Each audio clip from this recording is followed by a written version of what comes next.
encima, que podría ser una contrademanda, como lo ha anunciado el presidente del Estado, Evo Morales Saima. Quiero presentarles a nuestra primera invitada esta noche aquí en Hora 23 para analizar este tema. Es la doctora Karen Longarik, es especialista en Derecho Internacional y está con nosotros en el CED Hora 23. Karen, qué gusto tenerla en el programa. Encantada, Víctor Hugo. Doctora, bienvenida. Mucho gusto y gracias por la invitación.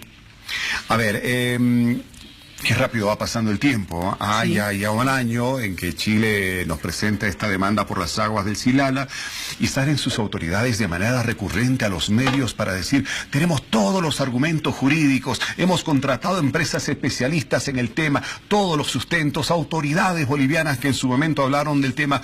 Bueno, parecieran estar muy seguros de que su demanda puede tener algún grado de éxito. ¿Tenemos algo para inquietarnos los bolivianos? Bueno, en todo litigio judicial siempre hay dos tesis que tienen que confrontarse. La tesis del demandado y la del demandante, y generalmente ambas tienen componentes jurídicos importantes y componentes técnicos también importantes. En este caso particularmente considero que ha habido un cambio en la tesis chilena que se basaba en el derecho clásico, en la definición clásica de lo que es de lo que son las aguas internacionales. Esta vez Chile se apropia del contenido de una novedosa convención de Naciones Unidas que regula el derecho de los usos de los cursos de agua internacionales con fines distintos a la navegación. Esta es una convención de Naciones Unidas que da un alcance jurídico muy amplio a lo que significa o se entiende por cursos de aguas internacionales. Es decir, se cambia el concepto clásico que señalaba que un curso de agua internacional es aquel discurrir de agua que pasa por diferentes territorios de diferentes estados. Hoy la definición que da Naciones Unidas es mucho más amplia. Habla de aguas de superficie y aguas subterráneas que conforman un sistema hidrográfico que puede estar conectado o por la superficie o por la parte subterránea y que desemboca en un mismo lugar.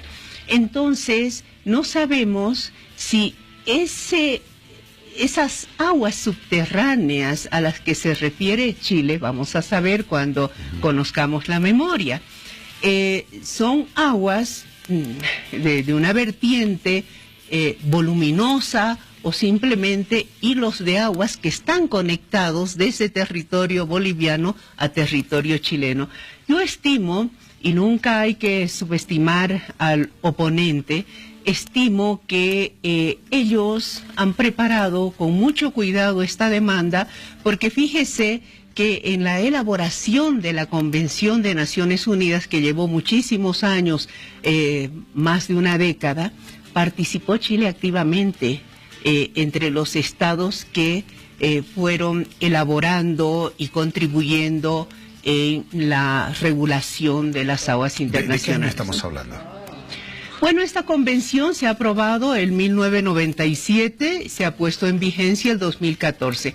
Generalmente las convenciones internacionales aprobadas en el marco de Naciones Unidas se gestan en décadas, 10, 15, 20 años, porque, bueno, los temas jurídicos tienen que ajustarse rigurosamente a los diversos sistemas jurídicos que hay en el mundo, de modo de que todos los estados puedan firmar y comprometerse con esas definiciones y regulaciones, ¿no? Entonces, creo que lo que queda en este caso es que Bolivia, al igual que Chile, ¿no?, fundamente sólidamente su posición, su tesis, pero además esto tiene que ir acompañado de un componente que es muy importante en esta demanda, que es la prueba técnica, la prueba pericial, que demuestre que la naturaleza de las aguas del Silala no corresponde a manantiales que son de propiedad de Bolivia, que nacen en territorio boliviano, afloran a la superficie y son desviadas artificialmente por Chile. Chile también se va a preocupar de afianzar su posición para que la Corte defina la naturaleza del Silala como aguas internacionales, ¿no? Y eso se hará en base a pericias técnicas de importantes expertos en la materia. Por una parte, Chile presentará sus propias pericias, Bolivia también debe hacerlo, y seguramente que la Corte de mutuo propio va a disponer que se haga una pericia imparcial por parte de la Corte, ¿no? Analizando la demanda contra Bolivia y la memoria presentada por Chile, doctora, y cómo Bolivia se prepara para presentar también la contramemoria y esta contrademanda, ¿cuáles son aquellas normas que establece la Corte Internacional de Justicia de La Haya que deben ser respetadas en la presentación de estas fases? Y usted puede analizar acerca de lo que está haciendo Chile, si realmente está respetando todos estos reglamentos. Bueno, yo creo que sí. Hay dos reglamentos. Uno es el Estatuto de la Corte Internacional de Justicia de La Haya, que es un documento que está incorporado a la Carta de la Organización de las Naciones Unidas, muy importante, que da las líneas maestras de lo que es un proceso judicial ante la Corte Internacional de Justicia de La Haya. Y por otra parte está el reglamento de la Corte, que regula las etapas procesales del juicio, regula no plazos, porque los plazos son muy flexibles y eso lo define la Corte dependiendo de la complejidad de cada caso, ¿no? Pero, por ejemplo, en el reglamento se establece en qué consiste la aplicación, que es la demanda, en qué consiste la memoria, la contramemoria, la réplica, la dúplica, los alegatos orales, si van a haber si va a haber también la posibilidad del uso de la réplica y la dúplica en los alegatos orales, y contempla, por otra parte, este actuado procesal del que ha hablado el presidente Evo Morales, de la contrademanda. El reglamento lo denomina reconvención, que es igual una contrademanda. Esta reconvención habrá de presentarla Bolivia conjuntamente con la contramemoria. El próximo año creo que nos tocaría presentar el 3 de julio del 2018. Exactamente un año Entonces después. presentará la contramemoria, que es el rechazo, la contraposición a los argumentos chilenos.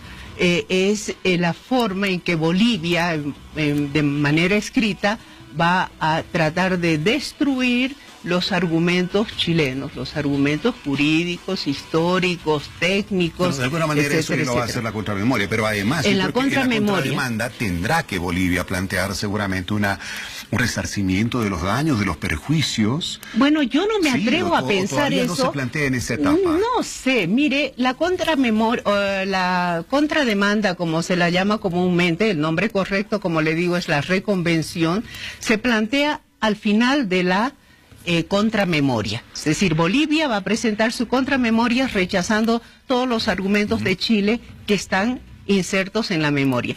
Y al final de esa contramemoria va a presentar la reconvención, es decir, la contrademanda, que de acuerdo a los reglamentos de la Corte tienen que versar sobre el mismo tema de la demanda. No podemos desviarnos, es decir, Bolivia no puede hacer alusión al tema marítimo o al desvío de las aguas del río Lauca, no. Todo tiene que versar sobre el tema del Silala. Ahora, se ha comentado mucho lo que usted dice, que si Bolivia en esa reconvención podría solicitar a la Corte que Chile pague una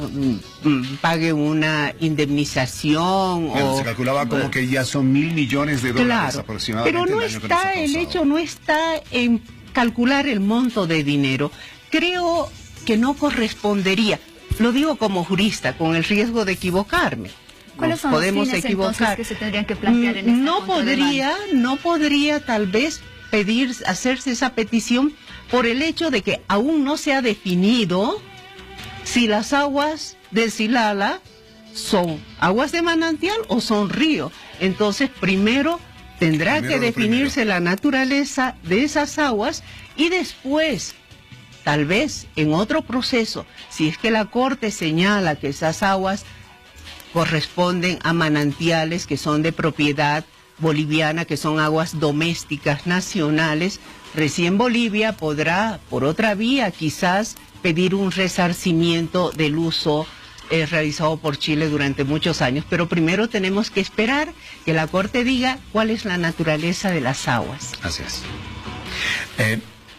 En los últimos días, fruto de toda esta polémica que ha surgido y el cómo Chile ha publicitado prácticamente en la presentación de su memoria, ¿no? Han surgido críticas desde el gobierno boliviano, que no es posible que Chile esté publicitando el contenido de la memoria cuando eso está prohibido por las normas que hacen este tratamiento de temas tan delicados por parte del Tribunal de La Haya.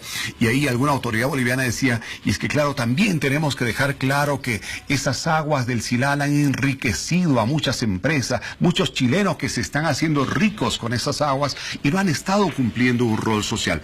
Ese, por ejemplo, puede ser sí, un argumento también dentro de la demanda.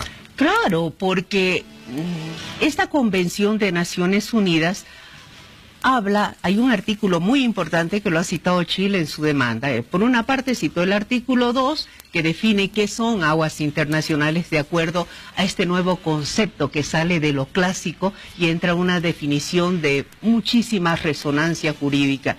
Pero por otra parte está el artículo 2, que dice que el agua de cursos internacionales deben tener un uso racional y equitativo.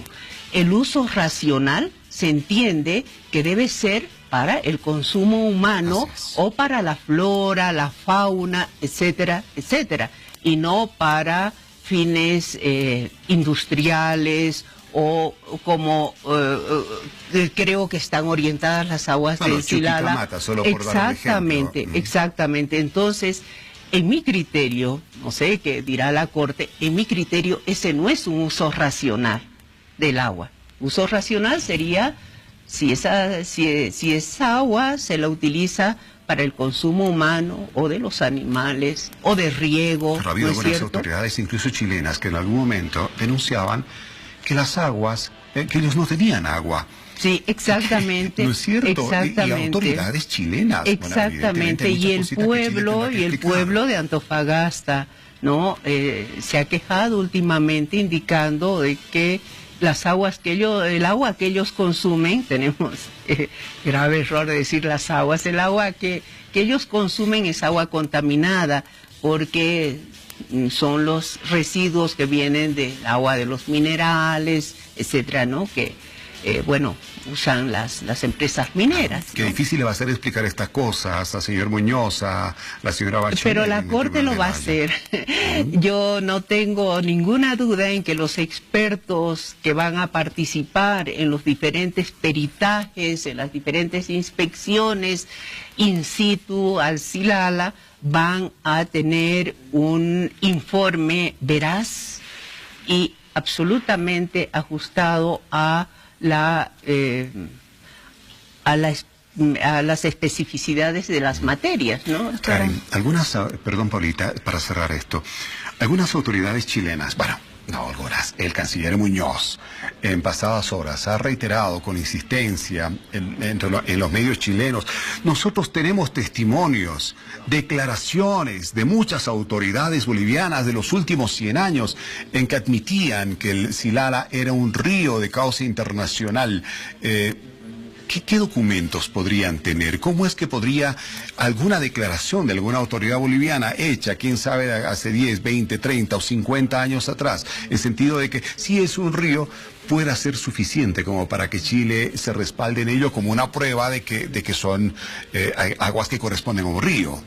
Yo no creo que esa sea una prueba determinante. Así hubiese ocurrido, cosa que no puedo aseverar porque no soy historiadora, no me detengo mucho en esos temas, soy jurista, estudio el derecho internacional y por el análisis que he hecho de la Convención de Naciones Unidas, creo que la Corte no va a darle no le va a asignar la fuerza que creen que esos argumentos señalan a pruebas testimoniales de que Bolivia, alguna autoridad dijo que el Silala era un río. No, de ninguna manera. Aquí hay dos elementos que se van a analizar para que la Corte defina la naturaleza de las aguas. Primero, la pericia técnica, pruebas hidrológicas, hidrográficas, geológicas, topográficas, todo esto.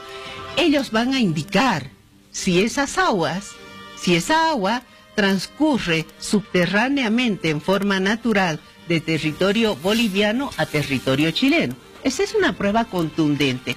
Y ese informe pericial lo van a contrastar con el texto de la Convención de Naciones Unidas que define qué es agua internacional y cuándo es agua internacional. Entonces está el peritaje técnico y está la norma de las Naciones Unidas. Son dos elementos.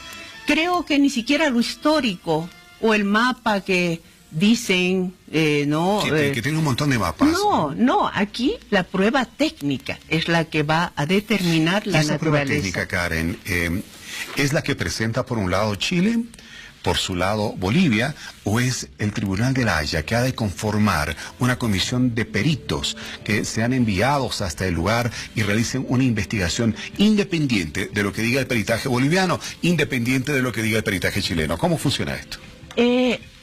Mire, si los tres peritajes son realizados por expertos en la materia, por peritos connotados y reconocidos, no va a variar el peritaje del uno al otro. Tiene que aproximarse a la verdad. Pero la Corte sí ha de enviar un grupo de peritos al lugar. Es lo que corresponde. Cuando hay este tipo de procesos en la Corte, donde se tiene que constatar en el lugar qué es lo que pasa con lo que se está disputando, si son aguas, si es territorio, si la Corte siempre dispone su propio peritaje, ¿no? Su propio peritaje. Doctora, desde que Bolivia presente la contramemoria y la contrademanda y los procesos siguientes del cual usted ya nos hablaba, ¿hasta cuánto tiempo podría llevar todo este proceso legal? ¿Dentro de cuánto tiempo podríamos estar conociendo ya los resultados? Bueno, si Bolivia presenta una reconvención, es decir, una contrademanda, se prolongaría un poco el proceso. ¿Por qué? Si Bolivia presenta la reconvención, la Corte va a correr en traslado esa reconvención a conocimiento de Chile y eso va a merecer otra respuesta. Es decir, va a ser van a abrir otros plazos procesales para una respuesta a la contrademanda y se puede prolongar, independientemente de que la Corte diga que además de esos alegatos escritos, que son la memoria y la contramemoria, tengan una réplica y una dúplica. Si hay contrademanda de parte de Bolivia, esa contrademanda va a merecer un traslado hacia Chile y una respuesta de Chile a la contrademanda boliviana. A ver, ya para cerrar, ¿se ha puesto a analizar usted, Karen, la posibilidad de que esta demanda que ha presentado Chile por las aguas del Silala tenga además de un objetivo, el que le permita hacer uso de esas aguas, siendo que en el supuesto de que ganaran, son un río internacional y bueno, a sacarle provecho? ¿Se ha puesto a pensar de que esa demanda chilena haya sido también inspirada en la posibilidad de que la demanda que ha planteado Bolivia por el mar, por resolver de manera dialogada una salida soberana al mar, Chile se haya puesto en la situación de que sí, la Haya favorece a Bolivia? Ok, pero presionar de alguna manera que la Haya le dé algo, y es ganar la otra demanda, en este caso la demanda del Silala. Debemos entender que lo primero que se va a conocer es el resultado de la demanda que Bolivia ha interpuesto ante la Haya por el mar. Y después de esa demanda se ha de conocer el resultado del Silala. No estará en los cálculos de Chile, una para Bolivia, otra para Chile, el Silala.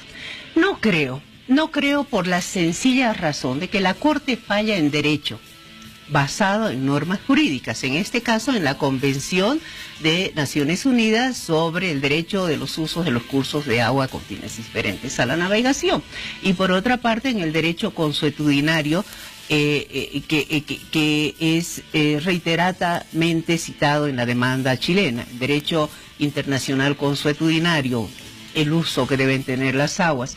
Y por otra parte, solo si la Corte tendría que fallar en equidad, es decir, basados en ética, en moral, en buena fe y buenas intenciones, podría hacer esa compensación, si usted quiere, ¿no?, de beneficiar posteriormente a Chile.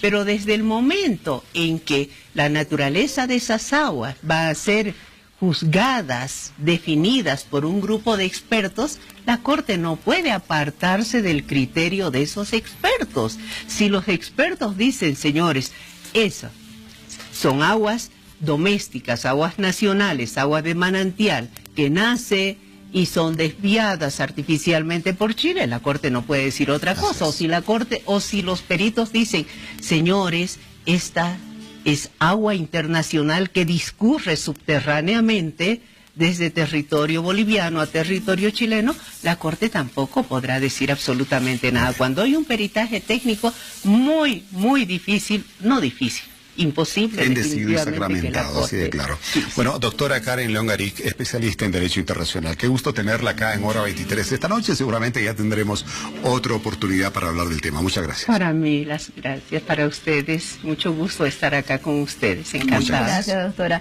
Bien, nos damos una pausa y volvemos con el segundo bloque de Hora 23. Continuaremos desarrollando este tema, esta vez con el punto de vista de